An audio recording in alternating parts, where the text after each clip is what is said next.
Do you think llamas are flammable? There's only one way to find out, Greg. Stay tuned for that video. Hey everybody, welcome back to the Bourbon Note. I'm Greg. I'm Ben. And today, we're drinking bourbon.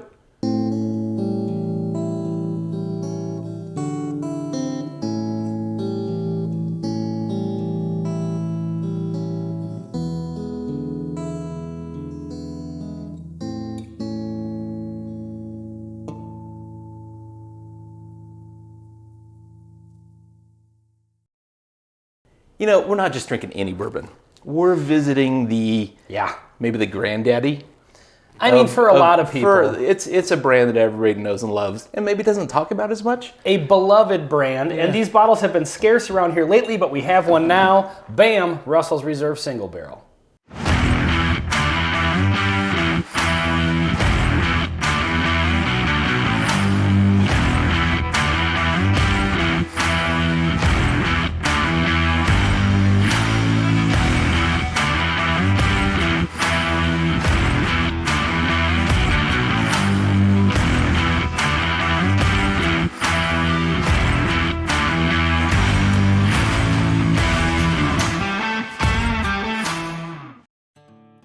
Okay, so we're back with the whiskey.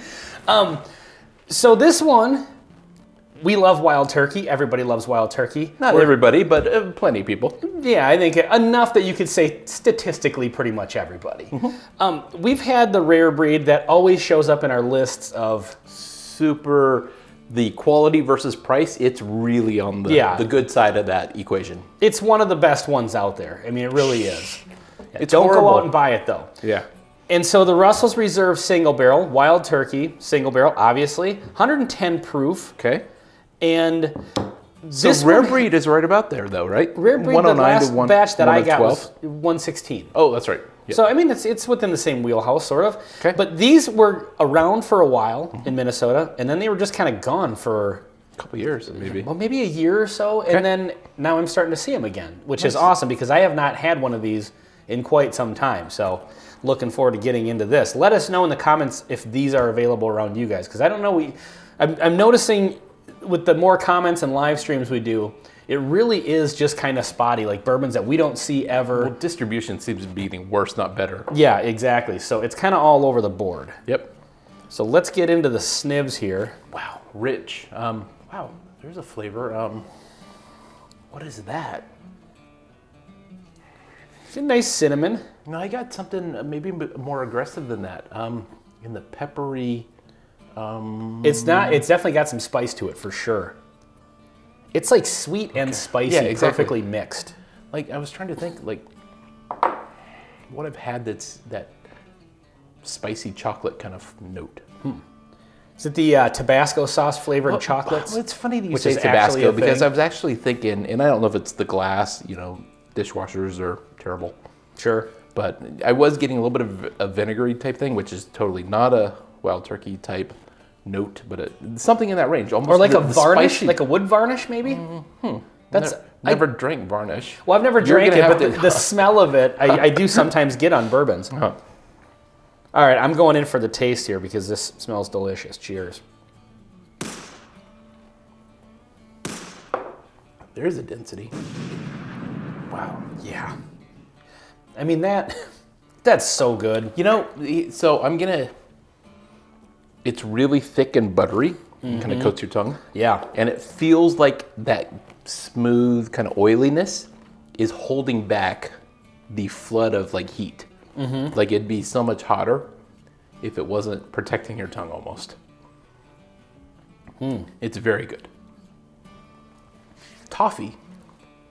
So we recently did our 90 proof points episode, the final one. We threw in the Van Winkle Lot B. And that one won for us almost solely based, and it actually won against, at least for me, I can't remember if it was you as well, but Russell's Reserve 10-year. Oh, and it was very close. Yep. But what we said was the Lot B just had a quality to it. It was the viscosity, it was the texture of it that just kind of gave it more of a premium bourbon experience. Yeah. I'm getting that with this. I think I am too.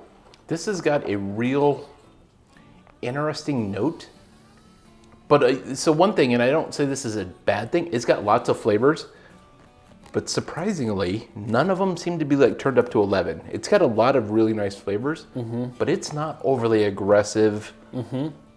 It's balanced. And some of the other wild turkeys, I think that's how I would describe them, is they're kind of turned up to 11. This one, the density and mouthfeel is kind of interesting and unique.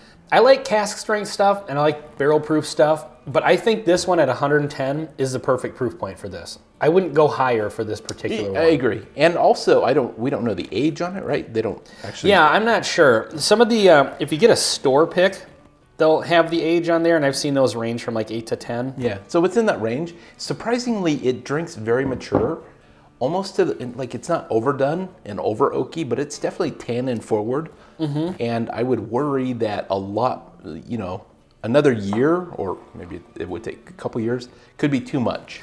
I agree with you. I think this is perfect exactly how it is. I wouldn't add proof. I wouldn't add age. Right. I mean, it's just like the rare breed. It's just, I think we said in that video, I mean, it's just really close to just a perfect bourbon. It's got everything you want. Yeah. And if you like this proof point, now if you don't like it, then you could go for the Russell's Reserve 90. That's an excellent bourbon as well. Absolutely. A little bit easier to find, a little bit cheaper. This one ran me $60. Okay. But 100% worth it, for sure. Yep. So maybe at some point, so here's what we need to do. And this is still, like, there's some people that definitely hunt these out, but I think a lot of people don't know about them and don't hunt for them. Right. This one doesn't have the barrel information. I guess I would assume if they're on the shelf together, they're from the same case, so probably the same barreling. Oh, sure, yeah. Should maybe get another one of these, and we can finally put this neck pour debate to bed. Now that this one's open, I'm going to sip on this. For science, I will sip on this and get this bottle like half drank. Okay. And then maybe at some point we'll pick up another one. Or we'll do this with another bottle, but maybe if we do it with this one, Well, I think we need to buy them at the same time so we know that they're like from the same barrel. Just to. Right, but I can tell you where I got this one. Well, don't and tell there's more, the internet. There's more on the shelf, so. Well. We'll keep it a secret until we get another one. Okay, We'll tell everybody. let's hurry up and pick it up at least, and then we'll do that. We'll plan that video. Yeah, that's a for sure buy. I'm getting even more of there's like that brown sugary, there's cinnamon, there's caramel, there's chocolate. It's just got all that sweet stuff and then just a nice spice over the top of it. Just perfect. It is. Yeah. I don't say this often, but because of the density and the oiliness of it, you could almost put this on ice. Not that like, it would hold up to it. It would sure. Because of the proof and everything else. I think you could. This would be okay in the summer because you want to cool down the drink. Yep.